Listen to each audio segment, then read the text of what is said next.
is Oklahoma Voice with Jonathan Clour on KTLV 1220.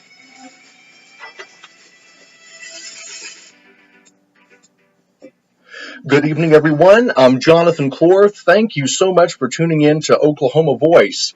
This evening on the program, we have Daren Ward co-hosting. He is the chairman of the Oklahoma County Republican Party, and he is here to discuss county government as well as some local issues that you need to be informed about.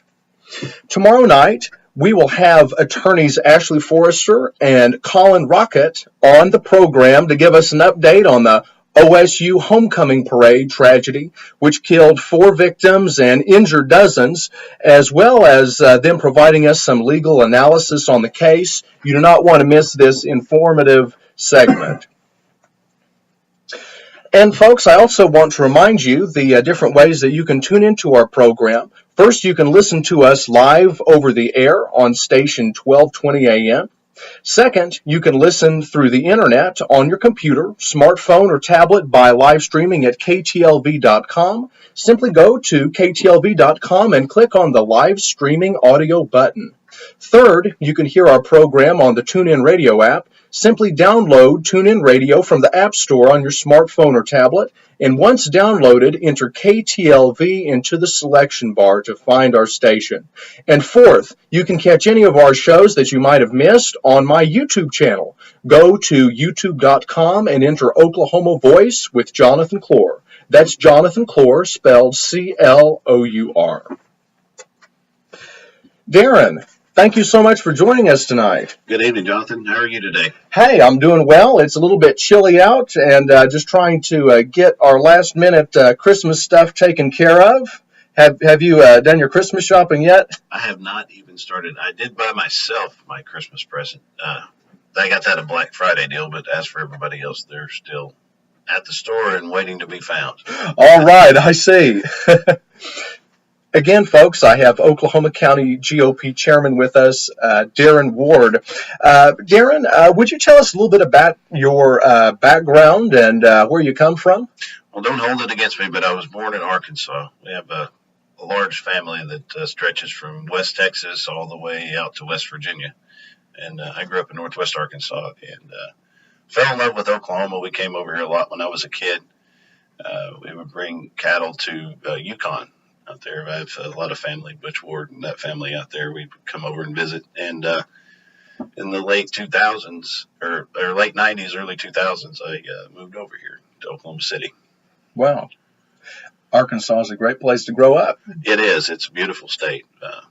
My welcome to Oklahoma party was the May 3rd, 1999 tornado. So that it showed me a lot about Oklahoma, the people, and how they will take care of one another, and growing up in a small town community, that was kind of the lifestyle I loved, and this was a big small town, so I had to live here. I see.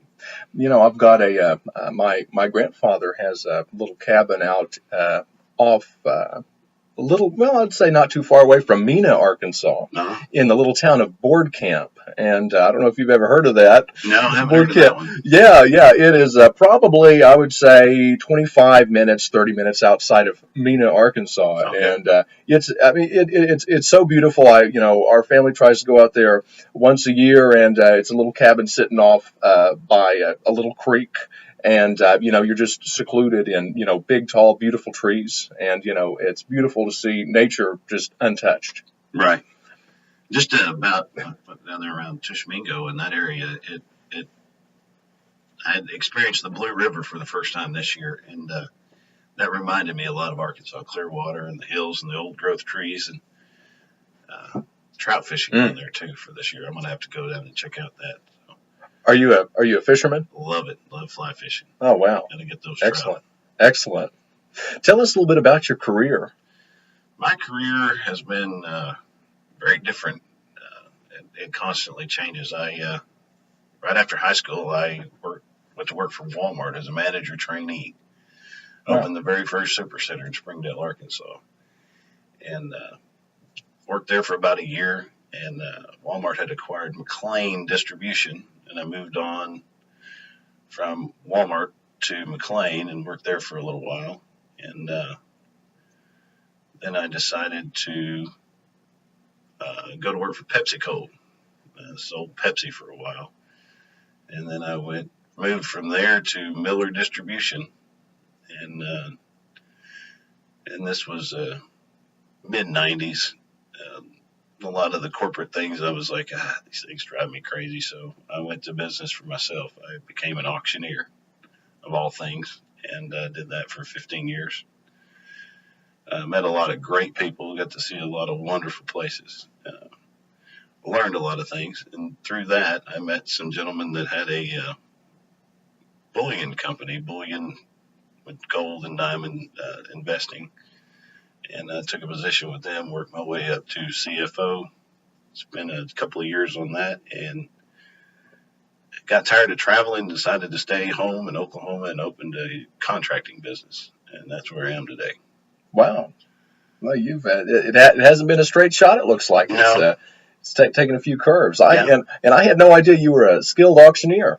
Yeah. I try to keep it quiet because they'll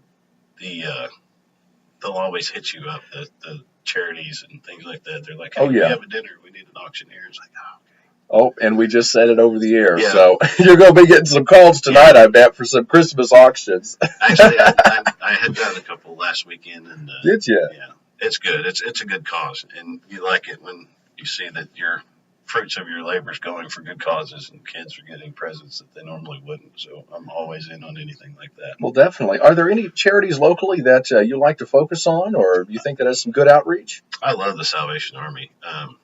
My stepfather was the area administrator for the Salvation Army when I was growing up, and that really touched me in the 7th grade. It was the first time I really got involved in that. Actually, this time of year, we were putting together Christmas baskets in an old Safeway grocery store. And me and my brothers and a lot of volunteers from our school. And how that touched people's lives as they came in and saw those baskets of food, and then the Christmas angel tree, or the angel tree. Mm-hmm. And then with the work of the Tornadoes and the Salvation Army, I've always worked with them. Right. I think they're a great organization. And God bless them for all they do. Mm-hmm. Yeah. Touching many families impacted by tragedies or, financial issues, you name it. It's a fantastic organization. Yeah, and they're always there. They are great help to a lot of people. And when did you start getting involved in politics? What issues were arising that caused you to learn more and, develop your political skill? I was always interested in politics because even through high school, actually, my junior year in high school, I debated. I was Bill Clinton. Being from Arkansas, it was a big deal. Oh, you debated as Bill Clinton. I was Bill Clinton in our debate club. Yeah. And I really liked, Bill, what he had done for Arkansas. He'd done a lot of good things, and he was very personable. He was always there. I'd met him several times, and that had done that. And as I grew up, especially as a small business owner, I understood that the taxes and the regulations and the things, and then the Democrat Party shied away from God, and that made me shy away from them. So I'm like a lot of other Oklahomans. I'm a Reformed Democrat that's now a Republican. And I know there's a lot of others out there for the same reason. Mm-hmm. Definitely. I do have to say, Bill Clinton, one of the most astounding orators of our presidents. Yeah, and his memory, I'm not sure how it is now, but then it was phenomenal. He would meet someone. I'd seen him at this function at the University of Arkansas, where he had met this young lady. She was about 12 years old, and she was from Iran, but he knew the province in Iran she was from her accent. Really? Yeah. I don't know if he had like the old preachers with the mic in the ear, and they got the guy in the crowd or something like that, but he made it believable. Wow. I'm sure that's what it was. That's very impressive. Yeah, I thought it was. So and they had done some good work for Arkansas. Yeah. I wished he would have continued that on at the federal level. Sure. I agree.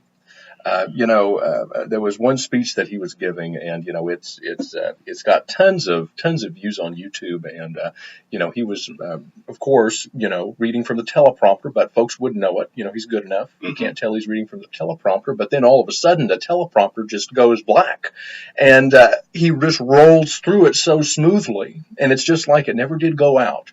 Right. I probably can't say that our current President Obama, would be able to be so flawless in that transition, but Bill Clinton's got some skill. Yeah, and those guys, God bless them.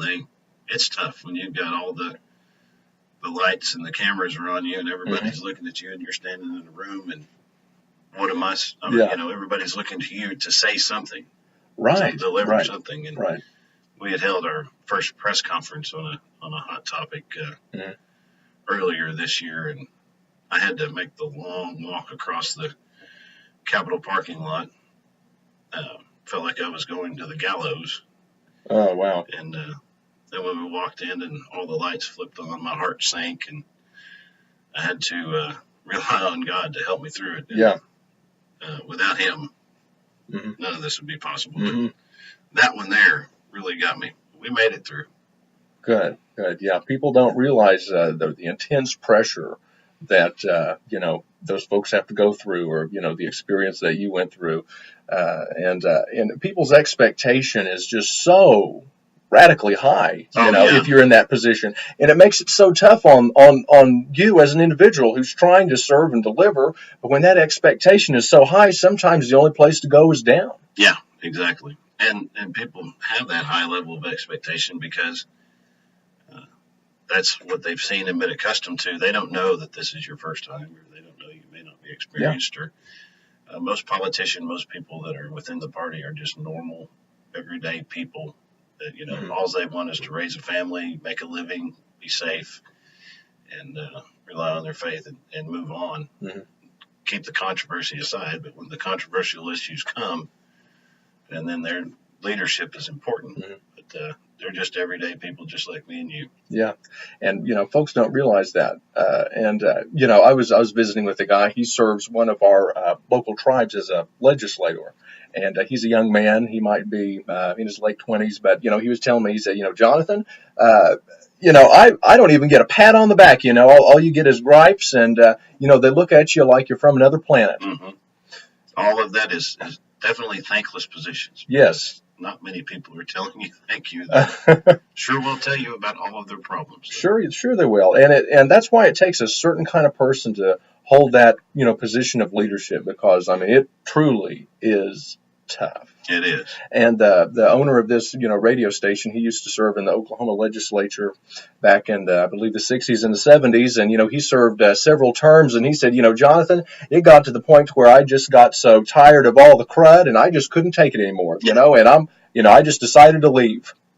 And it really wears on you. And sure. When you look at our presidents, you look at their tenure in office, you look at them going in, and then you look at them coming out. They got a lot more gray hair, and their skin sagging, and it wears on you for sure. I saw President Obama the other night, and I honestly tried to tune out from a lot of things for a while, but I saw him on his speech the other night, and I was like, wow, he really has aged a lot in the last few years. Yeah, you age double or triple. Looking at him from 2009 when he went into office to today, it's a big difference. Right. Big difference. So, let's talk about some presidential politics.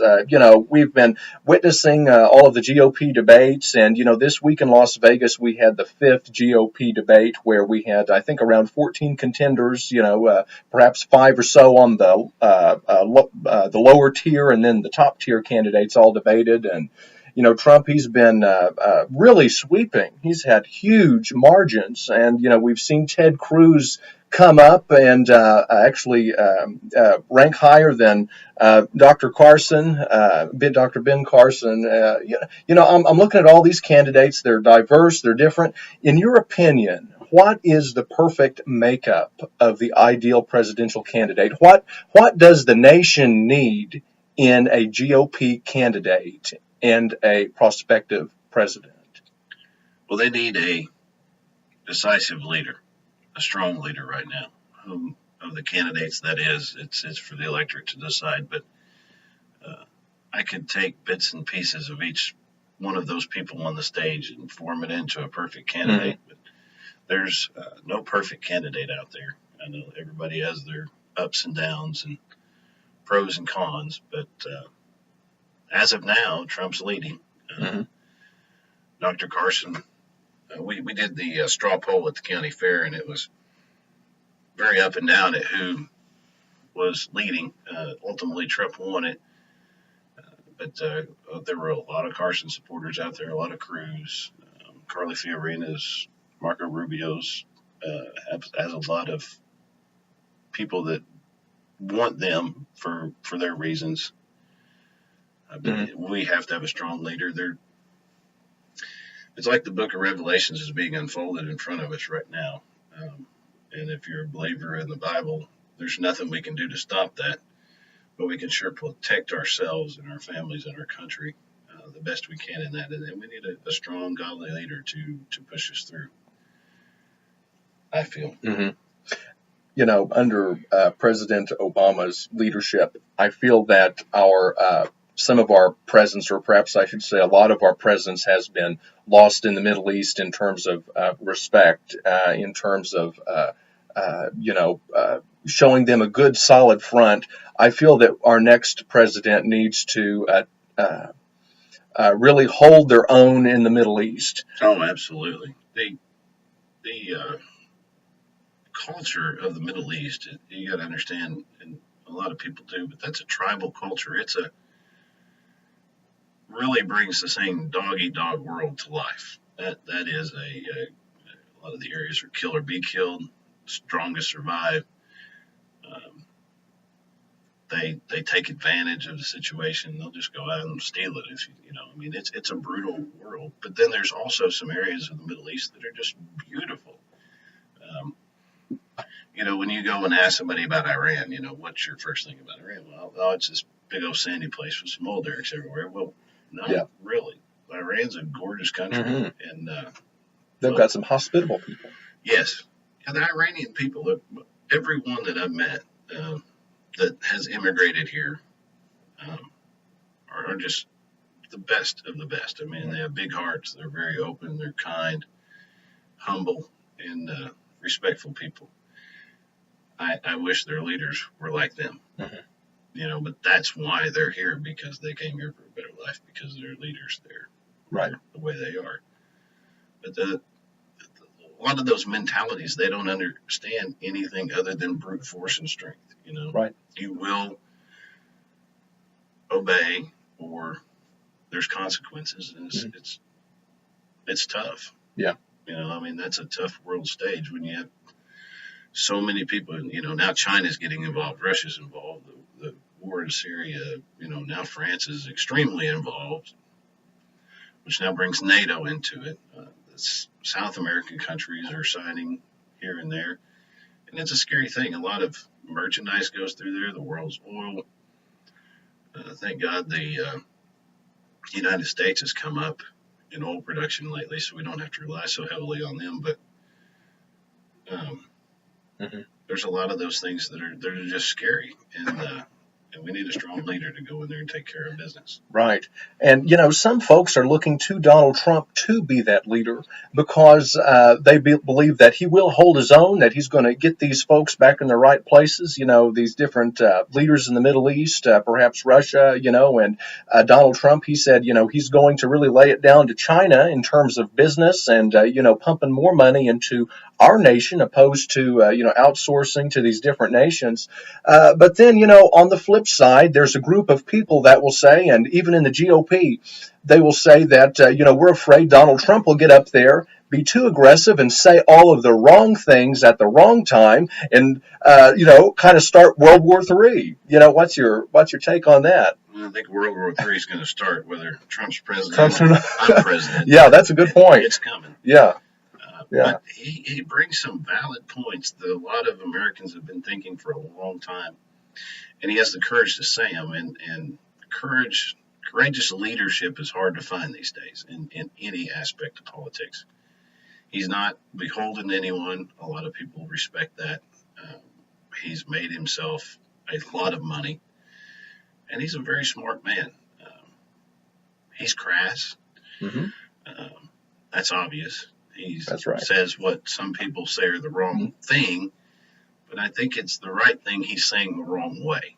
I think he needs a little polishing on something because, a few weeks ago he was talking about don't let in any Muslim immigrants, and then people in the GOP, the DNC, the media, everybody jumps on him, calls him a bigot and a racist and things like that. And then if you look at the debate the other night, everybody was talking about that and how that should happen. Mm-hmm. So if he was so wrong, why is everybody not talking about it? Right. I think the way he delivered his message was bad, but his ultimate message was true. And there's history for it. And, the Chinese, the Vietnamese, and different areas of our culture and history, it's happened. So, yeah. And, I think folks are, working on him, they're schooling him. His, when he's speaking, his hand gestures aren't quite as broad. And, at some of his interviews, he had appeared to be a little bit more calm. Somebody needs to tell him to smile. Just say, hey, like all glove and like smile. Yeah.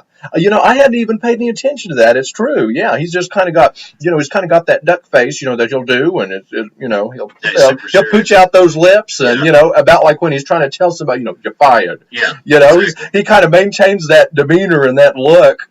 But, I think he is a master of stirring up attention. He knows how to get folks' attention. Yes, he definitely does. He can get that headline. Yeah. But that's what we need, I mean, on the world stage, there's some serious leadership needed in almost every aspect. And for good or bad, I think he's one of the strongest leaders on the stage. Mm-hmm. I agree. Well, speaking of, let's just go ahead and shift gears a little bit. I wanted to focus on county government today and Oklahoma County's government system as well. Could you kind of give us a outline of how the county government is set up in terms of county commissioners and what their job and role is? And perhaps we should, before I even go into that, I should mention that you were a top contender in the Oklahoma County Commissioner's race not too long ago, and we know you're very savvy with some of these issues. So could you kind of tell us what a county commissioner does? Well, the county commissioners are the basic ruling authority. They're the board. There's three of them. There's three different districts in Oklahoma County, one of the largest counties in the nation, and obviously the largest county in Oklahoma.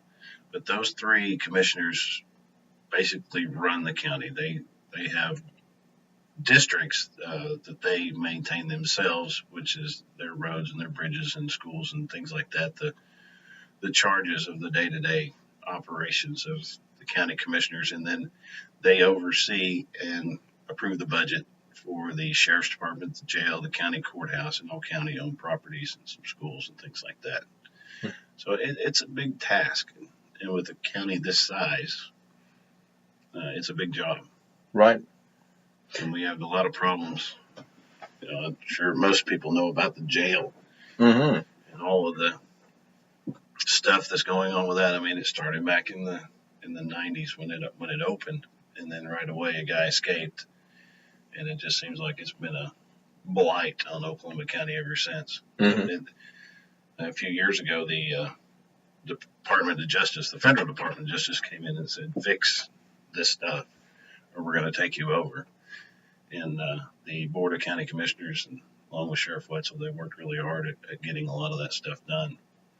Commissioner Mon, District 2, Southside Oklahoma City, and then out to Newalla, he invited me on a jail tour a few months ago, and there was Senator Holt and a few other people we'd gone through, and we started on the ground floor and worked our way to the top and went through the heart and the veins and the bowels of the jail to see everything.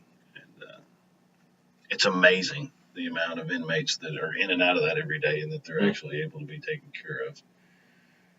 And there's so much restrictions. There was one thing that really stuck out to me is they have the steel plates, which are bed racks. And it's just like 1/8 inch or 1/4 inch steel.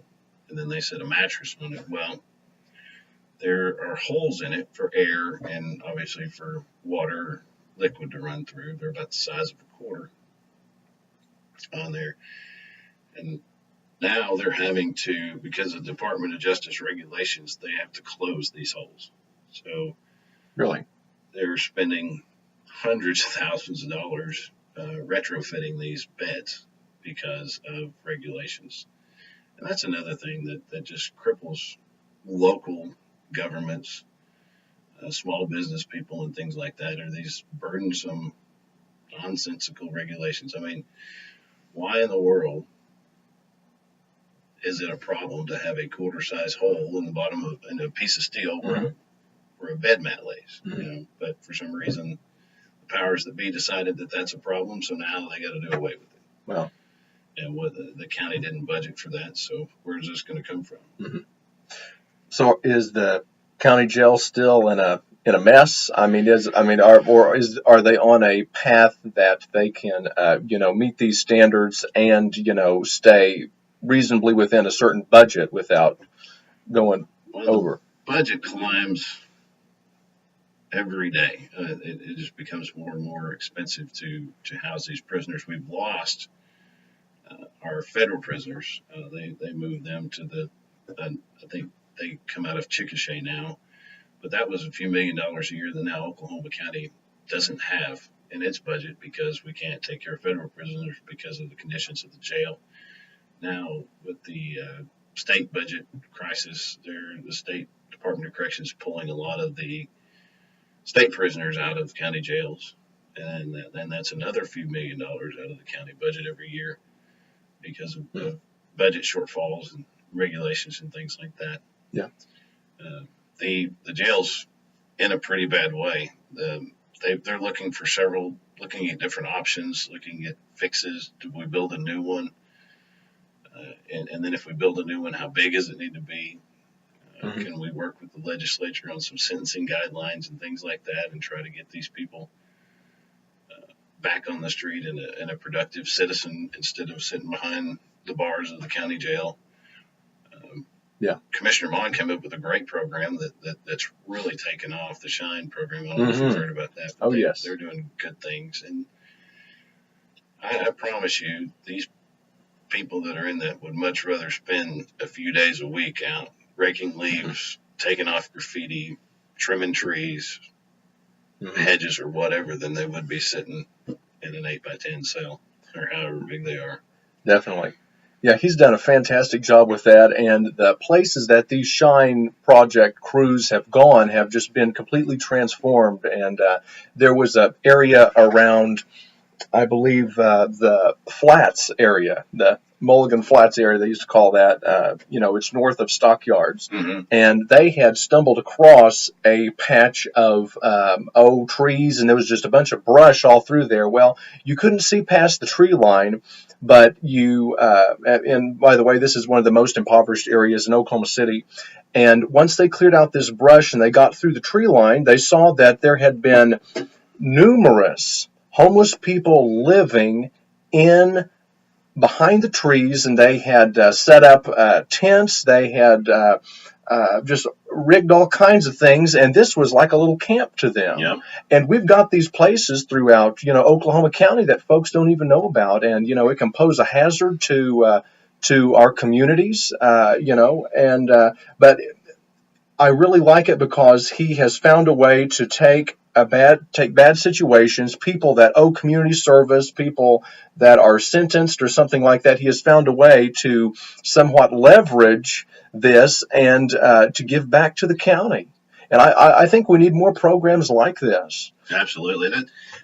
That's kind of one of the main things the Republican Party is standing for here locally is, from school to taxes to everything, is keep it local. Let the local citizens decide their fate. We don't need it coming from Washington.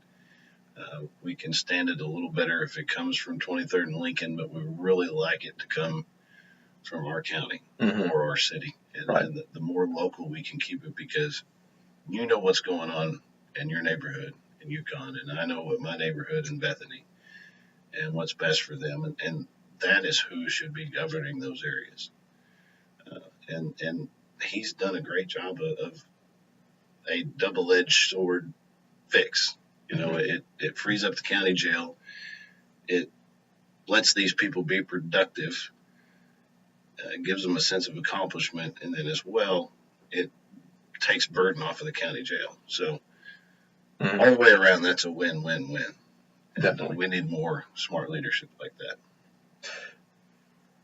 When we're focusing on the county in terms of parties, tell us how the GOP county group is set up. How who's like I told our listeners before, you are the newly elected chairman of the Oklahoma County GOP. Tell us how that structure is set up and what its purpose is in the election process. Well, the purpose of the county GOP, we're basically an extension of the state. I mean, we have our different, but the way it's filed up, we're a subset of the state, which is a subset of the national. But we're more local branch. You pick your chairman at the convention.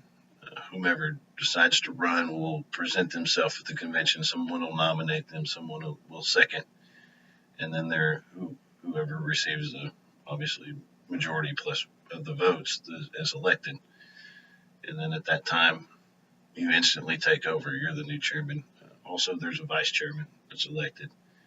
2 state committee people, because there's a state committee that is actually the ultimate authority of the state GOP. And then there are representatives from Oklahoma County that are sent to the 5th District and the 4th District, because we share part of the 4th Congressional District and part of the 5th Congressional District. So those are the elected positions. And then the governing body of the county GOP is actually the county committee, and that consists of each precinct's chairman and vice chairman. And those elections are actually coming up in February. I think the 8th or 9th of next year is when the next precinct elections are. So if any of you out there are interested in that, please go to okcogop.com and look it up, or look us up on Facebook and all that information. Send us an email and we'll put you on our email list. That if you ever wanted to be involved, now is a great time. Presidential campaigns are coming to visit. This is the place to start if you wanted to be a delegate to the national convention. To be one, that may be a crazy convention. They're already talking about a brokered convention and things like that. Oh, wow. Yeah. Almost want to get some popcorn and a ticket. I know. Watch. Oh, man, I've been to some of those. I mean, it gets outrageous. No, the very first county convention I went to, it was kind of like that. And it was out at Southern Nazarene University. And there was just, there's a few people running and things like that. So it was kind of contentious. But that's party politics at its finest. A lot of people get aggravated by it, but you have rules that you need to follow. Some people have different interpretations of rules than others. So as long as you can keep from people throwing chairs, it's okay. Definitely. But it's good to have passionate people, whether for whatever reason you're passionate. But a lot of things that I've had to struggle to make people understand is that the party is charged with electing Republicans. We don't get to pick any precinct or any district's Republican. It's up to the people, and whomever they pick in that district, it's our job as the county party to support them, pass the primary, and make them a successful and victorious candidate in the general election. And that's like perhaps even organizing groups to go canvass neighborhoods, or perhaps set up groups to go, support their precincts and that kind of thing. Right. Call centers, donations to the candidate, raise funds, community engagement. Let people know that the Republicans are not a bunch of old white guys sitting in the back room drinking scotch and smoking cigars.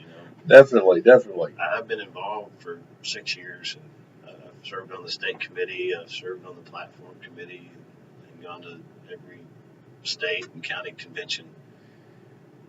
And I haven't seen those guys. And if they're out there somewhere, maybe they are, but I've never seen them in Oklahoma. So. Yeah.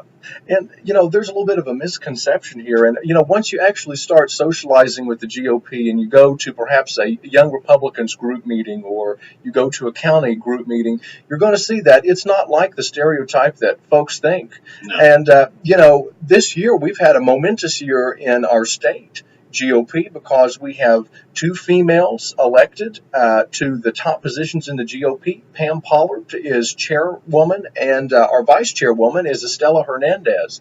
The second, momentous fact here is that, Estela Hernandez, I believe, is the first female Hispanic elected to the vice chair. Yeah. Correct me if I'm wrong, but I believe, we've made some, leaps into the right direction, and folks need to see this. Absolutely, and both great ladies. I've learned a lot. But Pam actually was the one that helped me get started in party politics, and she was always encouraging, and she understood because she walked the same paths. I mean, she was the one out there. She'll go knock doors with you. She helped me in my campaign. She'll make phone calls. Estela's the same way. 2 wonderful ladies, and actually they're on the Oklahoma County Executive Committee. Okay. So those 2 are I can't say enough good things about both of them, and I know they're going to do great things. And like you said, there's this bad aura or misconceptions about the party. We Heronville Elementary over there. 29th and Penn, very poor school. I think they're 100% free lunch. Well, our community outreach program decided to adopt that school. So we have volunteers that'll go over there. On Thursdays, they pack lunch bags or extra food, backpacks. They have backpacks, and they'll put food for the weekend for these kids because a lot of them, they don't know if they're going to have a meal on Saturday or Sunday, so they want to make sure they have something. It's not much. It might be some fruit cups and a couple pudding cups, peanut butter and crackers. And, we found out that a lot of these kids, well, the story was one of the teachers told us a story about this little girl that she had given an apple to, and she asked her about 5 minutes later, where's your apple core? She goes, what do you mean? She goes, the center part of the apple. She was like, I ate it. She was like, I've never had an apple before, and she's in like 1st grade. So, wow. We went out and bought, I can't remember how many bags of apples, but so now we're putting apples in there. And some of the ladies and some of the groups on our executive committee and working with the church, there were 85 kids in this class that were having trouble with shoes, coats. So these 85 kids now have new shoes, new coats, new gloves, new hats, and candy canes, and they're all going to get a Christmas present from the GOP. So, that is what I feel the county party should be doing, along with the churches and things. Let's go out and use our resources and take it to where it's most needed, because the people of the community know where it's most needed. Right. Because the people at 23rd and Lincoln, and definitely the people in Washington, D.C., have no idea what's going on down here. But the people of the community do, so we need to stand by them.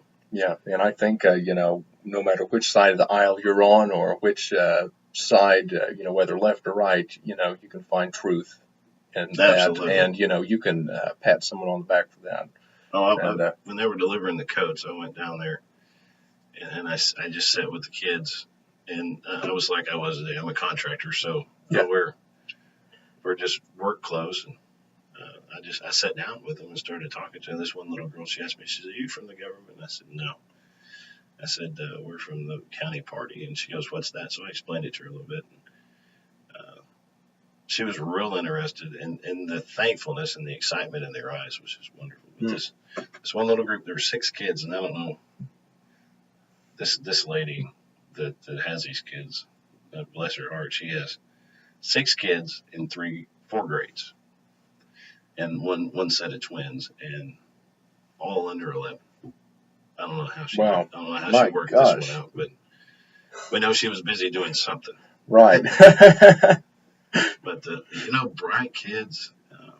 But could you imagine the amount of money it takes to just basic clothing and shelter for 6 kids? Oh, it's outrageous. It's outrageous. So, well, the community needs to step in like that because they're great kids, and one of those may be our governor one day, and I hope one of them succeeds that way.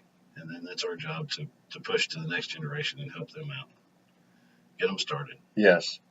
Well, I know that has to pull some heartstrings with our listeners, and I applaud you for helping lead this effort, and we thank the county party for reaching out to our less privileged. Well, I'll tell you, our vice chairman, Evelyn McCoy, is a wonderful lady. She was one of the founders of Sunbeam, and they're big into the community and helping out. And then Estella, actually, she was the community engagement chair at Oklahoma County. So, and also Pam has worked with this. So it's that leadership that we have now that's statewide that, previous to this year was just in the county. Mm-hmm. So we're all on the county executive committee, and then now our Oklahoma County has got to be very proud because we have the chairman and the vice chairman and the Oklahoma County chair. Yes. And vice chair. You all have something in the water over there. Yeah, something. Something. That's right. Well, that's an excellent story to end on, and that reminds us of what the Christmas season is all about, and that's selflessness. Absolutely. And giving back, and you can't beat a deal like giving back in the community. So a lot of people cuss out, but that's what the leaders that step up and run for campaigns, most of them do it for that exact reason. They want to give back. They want to fix their community. You ran for office, so you understand. Yes, sir. And we got to pick out the people that are doing it for the right reasons and get them elected. That's right. And that's how you fix things. That's right. Well said.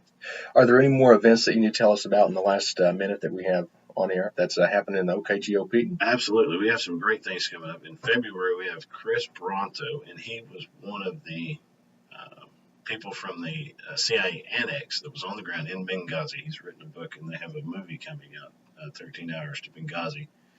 And he is going to be the speaker at our Lincoln Reagan dinner. That's on our website, too.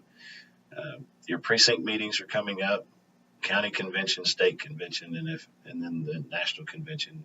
Please be involved. That's where change starts, is getting off your keister, getting out, spend an hour, get involved, make a phone call, visit our website. Again, it's OKCOGOP.com, OKCGOP. Both of them go to the same place, or visit us on Facebook. If you need to, if you're writing it down, call my cell phone, 405-256-2264. We'll find a way to plug you in because we need your help. Everyone, Oklahoma County Chairman Daren Ward. I hope everybody has a Merry Christmas. Yes, thank you, Daren, for spending the hour with us. We're privileged that you were able to make it here, and please come back soon. I've really enjoyed our conversation. Thanks for having me. Yeah, honestly, this has been the most enjoyable interview that I've done, and I've really enjoyed chatting with you. I sit on the other side of this aisle doing Bill Harris's thing. Yeah. I know the butterflies that are in your stomach. So. Yeah, it does get a little intense, behind the microphone, and especially, when the time is, pressing on you, and then you hear your show music queuing up. It's getting ready to be time to step up and deliver. So stay at it. You're doing a great job. Thank you, Daren. I appreciate it. Thank you, sir. Well, folks, I want to remind you one more time that we've got some great guests coming on tomorrow evening. 2 attorneys at law, Ashley Forrester and Colin Roquette. He will be giving us a legal analysis on the OSU homecoming parade and what is going on legally. Folks, I want to thank you so much for listening to Oklahoma Voice. I'm Jonathan Clour. Good night. We only got 45 minutes.